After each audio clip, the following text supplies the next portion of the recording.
third one here.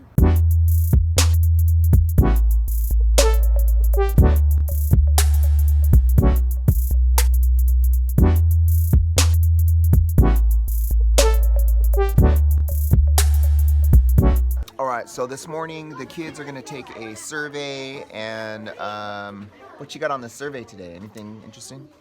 Another addition math problem. How many ways can you decompose? Oh, yes, you got a fun math lesson planned. Yes, I'm really excited for math. And then a question, another one using context clues. Okay, To determine the word apparent. More context clues. So important for those fourth graders to learn how to find unknown words and phrases using context clues. Yeah, hopefully a skill that can carry across if we do it enough. Yeah. Okay, and then we got math. Oh, and then you got your job fair, because look how fancy Miss Cross is today. I tried. Thank you. Outfit of the day today? Outfit of the day, hold on. This is Miss Cross's OOTD. Is that how you say it? Yes, do I look professional? Yes. Okay, so tell us about your outfit. I am wearing a button-up blouse and Do you know where you got this blouse from? Nordstrom's. I love from Nordstrom's. Nordstrom? Okay. Yes, and then dress pants, also from Nordstrom's. They're supposed to be like the fancy They dress are very pants. fancy, yes. And then Steve Madden little heels. oh wow, you're so fancy today. Trying to dress to impress. What is it? Dress for the job you want. All right, so then today we got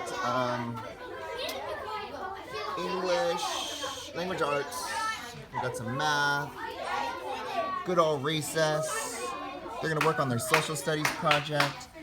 They got a short little science math lab time, and then lunch, and then we're heading out of here.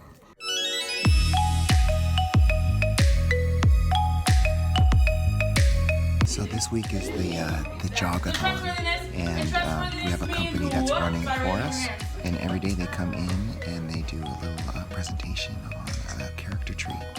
And so today is about trustworthiness. I just asked the kids how finding the main idea and the details that support it is how they're going to use that in the future. What are they going to use this skill for? Why do we make them learn this stuff? Big question. Let's see what the answers that they come up with are.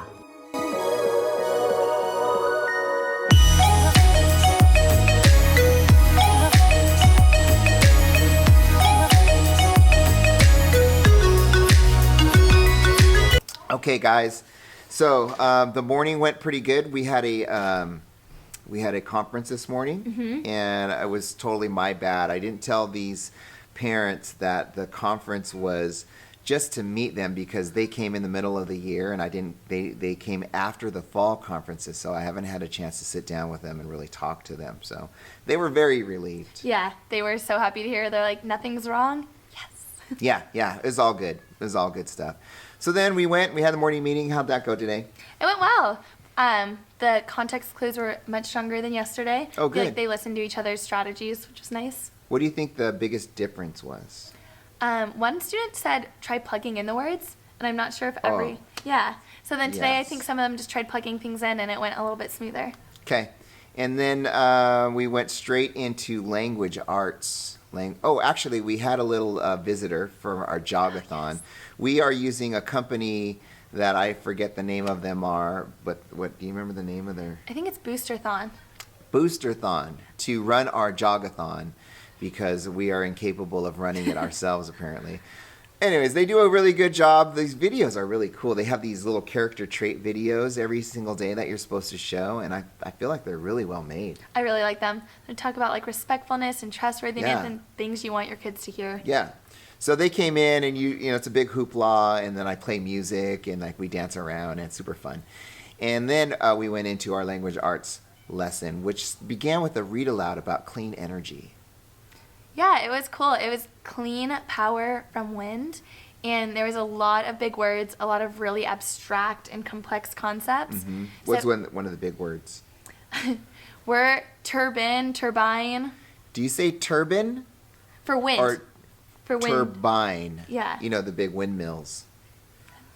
What do you say? What do you say? I say turbine. I say turbine. I think either one's okay. I feel like you're right, because there's that magic E on the end. But whatever. It's too late now. It's all good. Say turbine. Yeah. Our jogathon lady would be proud.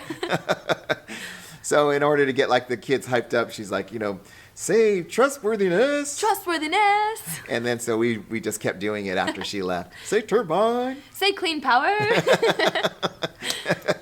And then I had them take this test on Edulastic. So I use Edulastic because it mimics the interface on the standardized tests that they take at the end of the year. And so it gets them used to reading something on one side of the screen and then answering a question on the other side. And they have really good questions in there. There's a whole library of questions from Engage New York to Park to just people having submitted stuff. And then you can see the good questions because they get used quite a bit. Edulastic.com, there's a free version for you, and you can set up your kids on there, and just gives you great data that you can use to inform your instruction.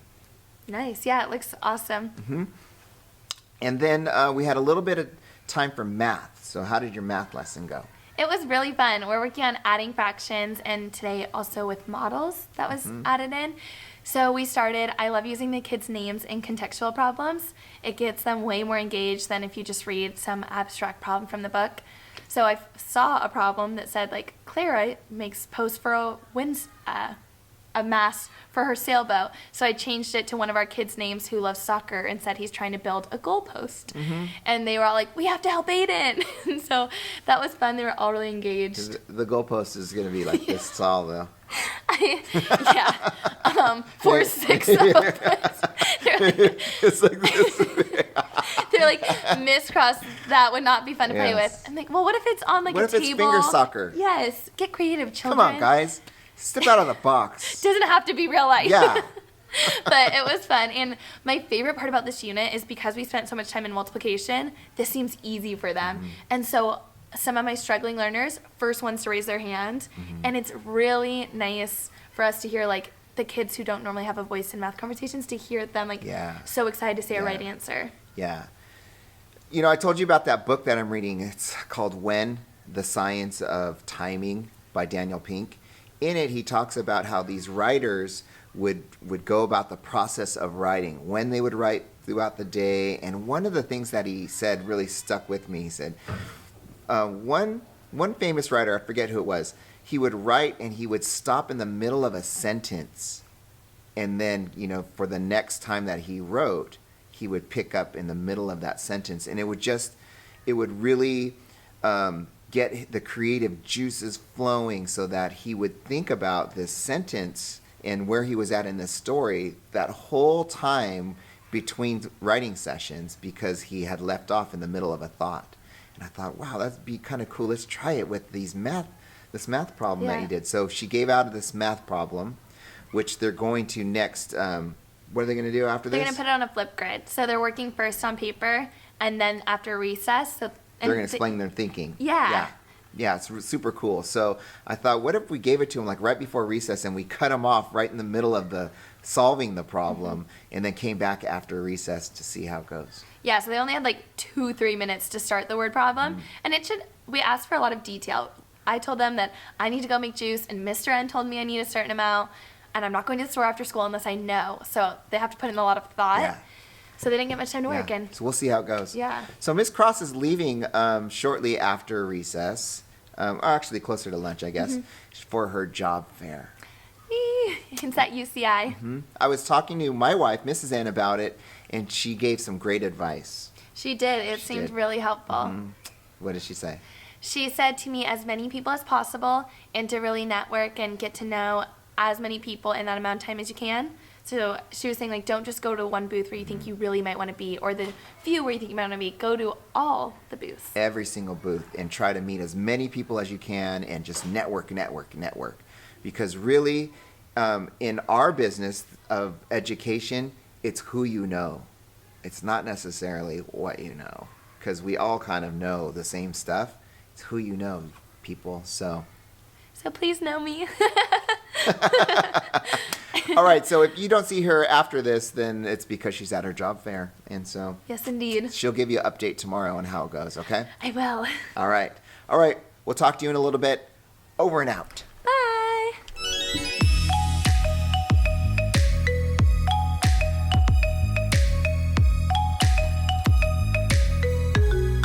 So right now the kids are taking a little assessment on Edge Elastic.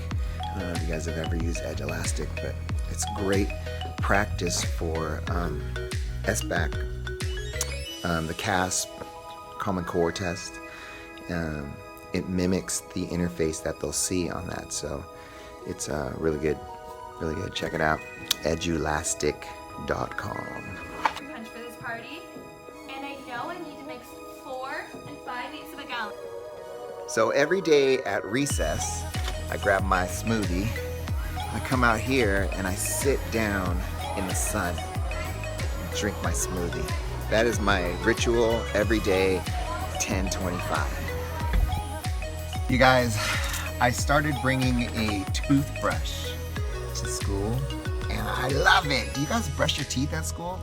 So after I drink my coffee on the way to school in the morning, like I don't want coffee breath. So brush my teeth, and then after lunch, I brush my teeth again.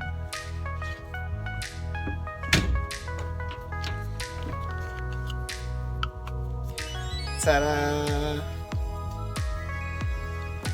Do you put your toothpaste on before you put the water on or after?